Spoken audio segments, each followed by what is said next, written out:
Colossenses, capítulo 1, Gálatas, Efésios, Filipenses, Colossenses, capítulo 1. A gente vai ler do versículo 15 ao versículo 20. Quem aí tem NVI?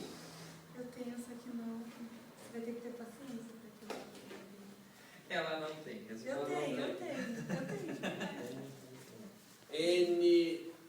NTLH?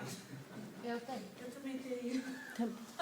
Não quero mais você, tá? Não quero. Eu tenho NVI. Almeida revisar atualizado. Ai, meu Deus, tá NVI é mais, a linguagem da NVI é mais acessível. Se NVI pudesse é NVI, é nova melhor. versão. Você quer que eu pegue meu NVI na Pronto. sala de baixo? Não, você consegue aí? Conseguiu já? Então, beleza. Colossenses 1, do 15 ao 20. Paulo, apóstolo de Cristo Jesus, pela vontade de Deus e irmão de nós. Do versículo 15. Versículo 15 ao versículo 20. Do Colossenses, 15 ao capítulo 1. Isso. Ele é a imagem do Deus invisível, o primogênito de toda a criação, pois nele foram criadas todas as coisas, nos céus e na terra. As visíveis e as invisíveis, sejam tronos ou soberanias, poderes ou autoridades, todas as coisas foram criadas por ele e para ele. Ele é antes de todas as coisas, e nele tudo subsiste. Ele é a cabeça do corpo, que é a igreja. É o princípio e o primogênito dentre os mortos, para que em tudo tenha supremacia, pois foi do agrado de Deus que nele habitasse toda a plenitude, e por meio dele reconciliasse consigo todas as coisas, tanto as que estão na terra quanto as que estão nos céus, estabelecendo a paz pelo seu sangue derramado na cruz. Esse texto todo, do 15 ao 20, essa pericope, ela fala para nós sobre um Cristo que é Senhor. E a gente precisa resgatar um pouco essa doutrina, porque ela foi meio deixada de lado. Esse princípio bíblico ele foi deixado de lado. Cristo é Senhor. Ele veio para ser Senhor. Senhorio de Cristo não é coisa da igreja primitiva, não. Ele é antes de todas as coisas. Ele é a imagem do Deus invisível. Isso é motivo de temor, ok? Ele é o princípio de toda a criação. Nele foram criadas todas as coisas. E tudo subsiste nele. Você sabe o que é subsistir? Gente, para fazer um bolo a gente precisa de ovo. Só o ovo dá certo? Não. Precisa de mais coisa. O ovo ele é necessário, não é necessário? Ele é suficiente para o bolo? Não, precisa da farinha. Precisa do óleo, precisa de um monte de coisa, né?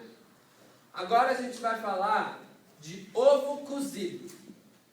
Você precisa de ovo. E água. Uma panela é bom para esquentar na mão, dói um pouco. Legal. Precisa de mais alguma coisa? Nesse caso, está sendo suficiente ter o ovo como ingrediente? Porque o ovo é o ingrediente, a água e a panela não. Jesus... Então, assim, a gente tem uma condição do ovo no bolo que é necessário. Sem ovo, sem bolo. A gente tem uma outra condição do ovo aqui que é suficiente. Não precisa de nada além. Deu para entender as duas lógicas? Jesus, ele é necessário para que as coisas existam. E ele é suficiente. Junto. Sem ele nada existe. E nada precisa de nada além dele para existir. Ficou confuso, mas pegaram, né? Deu para entender o necessário e o suficiente? Ele é Senhor. Ele exerce senhorio sobre a vida das pessoas. Sobre a criação, sobre a árvore lá, que a gente não se preocupa muito em cuidar, ele é Senhor daquilo lá. Não é você. Nem o governo, nem o shopping, nem ninguém. É Cristo. As coisas foram criadas para Ele. Está lá no versículo 16. Pois nele foram criadas todas as coisas, nos céus e na terra, visíveis e invisíveis, sejam tronos, soberanias, poderes e autoridades. Todas as coisas foram criadas por Ele e para Ele. Senhorio de Cristo não é brincadeira. E a pergunta que eu quero fazer é: Cristo tem sido o Senhor da sua vida? Porque a gente gosta de falar que Jesus salva, Jesus salva, aleluia. Só que assim, talvez incomode um pouco, mas Jesus não é salvador de quem não é Senhor. E se você acha que Jesus é o seu salvador, mas ele não tem exercido senhorio sobre a sua vida, repente. Porque se o senhorio de Cristo não está acontecendo enquanto você está na sua escola, na sua faculdade, algo está errado. Porque você está naquela faculdade por Ele e para Ele. Naquela escola, por Ele e para Ele. Conseguem entender Reino de Deus, Cristo Senhor? Sem Ele não há manifestação do Reino de Deus? Para a gente continuar, até aqui, a gente conseguiu caminhar bem? Tranquilo? Beleza? Gente, segunda coisa. Cristo é o Senhor. E aí rolou uma treta aí na criação chamada pecado. Opa! Pecado. Pecado, ele fez separação entre a gente e Deus. Não nos relacionamos mais com o Criador. Precisamos de alguém que reconcilie isso. E aí eu vou convidar você a ler versículo 20 de Colossenses capítulo 1. E por meio dele, reconciliar-se consigo todas as coisas, tanto as que estão na terra, quanto as que estão nos céus, estabelecendo paz pelo seu sangue derramado na cruz. Cristo é o reconciliador de todas as coisas. Senhor, tranquilo? Senhoria de Cristo, reconciliador. Será que quando as pessoas perguntam quem é Jesus para você, as respostas são essas? Mas eu escolho Deus, eu escolho ser amigo de Deus, eu escolho Cristo todo dia. Que Cristo? Qual Cristo? O Senhor e o reconciliador? É esse? Então amém, velho. Que bom. Glória a Deus. Porque o Cristo que está na cruz, ele já não está mais lá. E o Cristo que mora só no domingo e no sábado, quando você vem para a rede, ou você vai no culto, ele é pequeno demais para um Cristo de verdade. Limitado demais para um Cristo de verdade. Senhor, reconciliador. A gente cantou, eu te busco, eu te procuro, né, ó Deus. E aí, vamos procurar esse Deus aí? É um desafio, Bob, isso é um desafio, você está entendendo isso? Não é fácil? Sabe por quê? Porque quem está falando para vocês é uma pessoa que muitas vezes nega o senhorio de Cristo. Muitas vezes. E eu vou contar um negócio para vocês, especialmente no levantamento de recursos, que é assim, a gente vive de oferta. E eu tenho um problema, eu tive uma situação em 2010, eu fui convocado para viajar para a África do Sul. Eu não recebi apoio e eu não fui. E eu acreditei que eu fosse. A pessoa que falar que eu não tive fé para ir na África, eu dou um soco. Eu criei. E eu não fui. Desde então, eu não permito que Deus governe essa área da minha vida. Porque eu preciso ter a certeza. Sem a certeza, é difícil. É difícil. Para mim é difícil. Para mim é um desafio isso. 1º de maio agora, eu vou para o Congresso Nacional da ABU, que é em Anápolis, Goiás. Para mim é muito difícil crer que Deus vai suprir, crer que o Senhor está governando sobre isso. Inclusive crer que eu posso não ir. Porque pode não ser da vontade dele. Eu fui convocado, eu preciso ir, mas... E Deus nisso tudo? Para mim é difícil. Eu não estou falando de algo simples. Quem está pregando para você é uma pessoa de carne e osso. Nem estou pregando. Não é uma pregação. É uma conversa. É difícil, gente. É difícil. Mas foi para isso que ele nos chamou. Bob, você tem certeza que foi para isso que ele nos chamou? Sim! 2 Coríntios 5. Você não dele? Marcos. Lê pra gente, 2 Coríntios, capítulo 5, versículo 18. Deixa eu ver. Não, 18. Deixa eu subir um pouco. 18. Lê pra gente, 2 Coríntios 5,18. Tudo isso provém de Deus. Nos reconciliou consigo mesmo por Jesus Cristo. E nos deu o ministério da reconciliação. É legal falar um amém agora? Amém. Ele te chama para isso. Ele te chama para isso. Não tenha dúvida. Gente, falamos sobre Senhor, falamos sobre reconciliador. Tudo isso está ligado com a manifestação do reino de Deus. Tranquilo até aqui? Beleza? Alguém tem alguma dúvida? Alguém quer tipo, pá, peguei ali. Não. Alguém quer? Fique à vontade. Sério mesmo. Tá tranquilo? A gente está indo para o terceiro e último tópico, tá? Tô acabando, sério. Beleza? Vou terminar rápido. Vou mesmo. O último tópico. Vamos voltar. Aí assim, né? Vamos lá. A gente estava lá em Colossenses capítulo 1, certo? E aí lá em Colossenses no capítulo 1, a gente viu que ele reconciliou todas as coisas, né? Estabelecendo a paz por meio do seu sangue derramado. Quem sangra é de carne e osso. Certo? Jesus é o Senhor, é o reconciliador e é o próprio Deus encarnado. Esse Jesus que está, no mega campo espiritual, no supra-sumo do cristianismo 2014, versão 3.0 Max, ele desceu aqui, ele viveu aqui, ele foi tocável. Vamos para Mateus. A gente estava em Mateus, a gente começou em Mateus 16, quando Jesus pergunta, quem é? Já é para Mateus capítulo 22. Mateus no capítulo 22.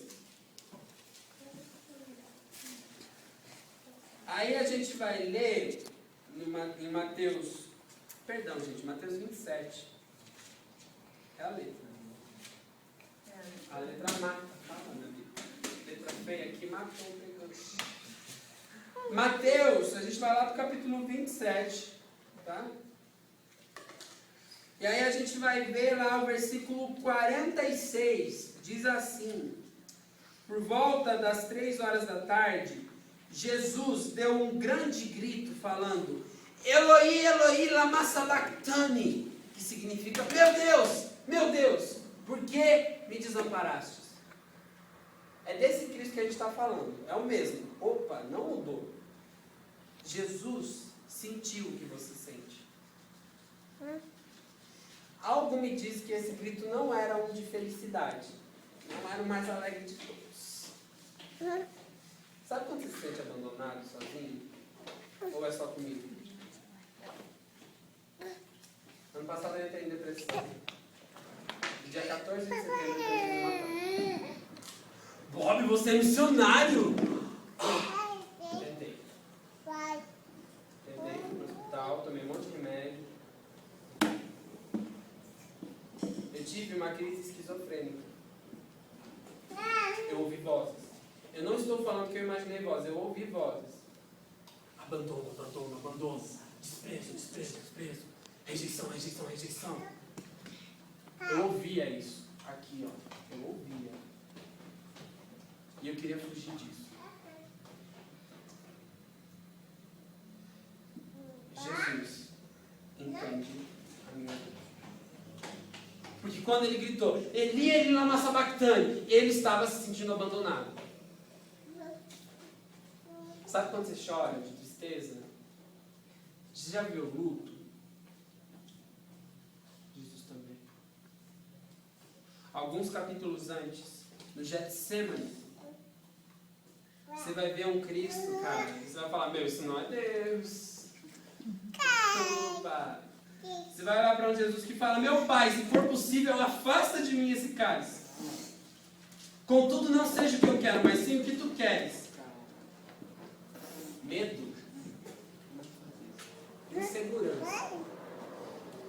Jesus, ele é o Senhor. Amém? Tranquilo? Lembra? Jesus, ele é o segundo. Alguém?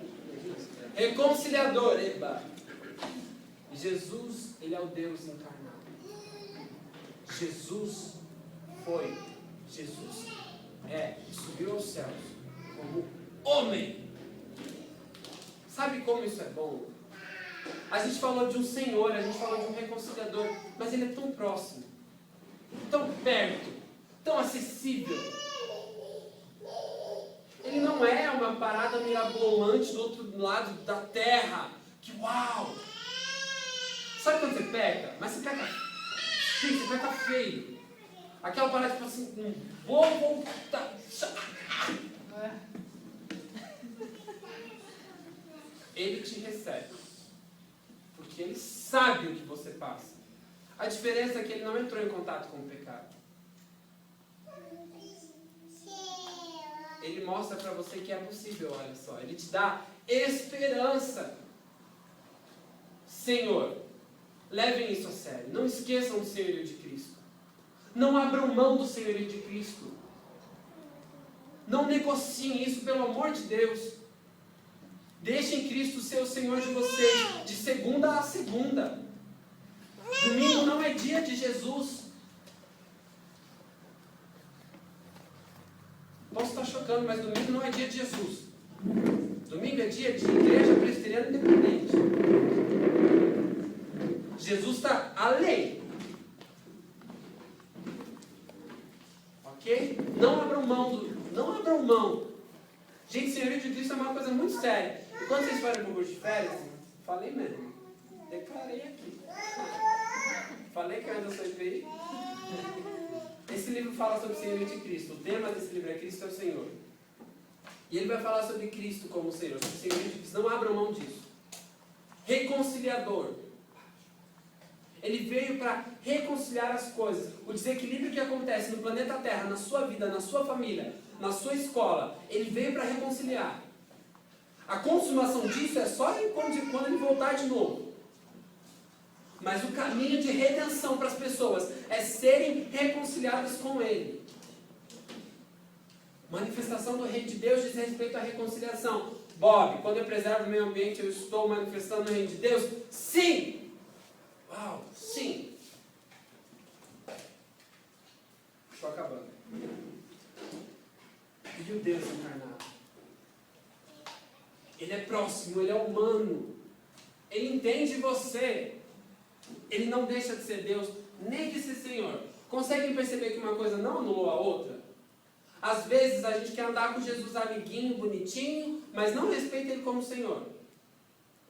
Às vezes você se sente uma pessoa rejeitada pelo próprio Cristo, porque Ele é só Senhor, e não é humano. E você, quem diz que Jesus é? O que dizem lá fora pode mudar. Quando você me conhecer e for lá fora do céu. Sabe como ele termina o livro de Mateus? Comissionando e convocando você a mudar o que pensam dele lá fora.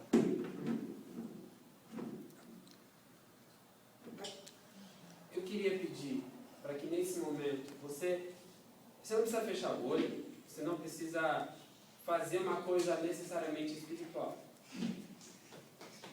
Você pode ficar à vontade. Mas eu queria muito que você refletisse sobre quem é Jesus para você. Eu queria muito que você refletisse sobre quem Jesus tem sido para você. E quem você quer que Jesus passe a ser para você. Você não precisa ficar no círculo, você pode ir para o lugar que você quiser, você pode ajoelhar, você pode ficar de olho fechado, de olho aberto. Mas eu queria que você se concentrasse nisso.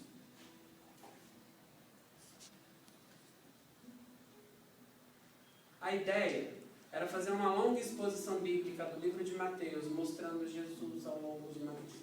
Mas eu acredito que o Espírito Santo moveu as coisas para que culminasse no que culminou aqui. E eu queria que você entendesse que isso aqui não é um congresso, não é um acampamento, não vai ter apelo, vai ter você e Deus. Isso não é mais nem menos espiritual, é relacional com Ele. Com esse Jesus homem, com esse Jesus Senhor. Pensa nisso agora, fica à vontade. Eu gosto muito de andar enquanto eu oro. Eu sou um pouco... Vocês perceberam, né? E eu queria que você não se constrangesse, não olha para mim. Eu vou orar no final, não vou demorar, prometo. Mas eu queria que você se concentrasse nisso. Fica à vontade. Não tem muita gente aqui.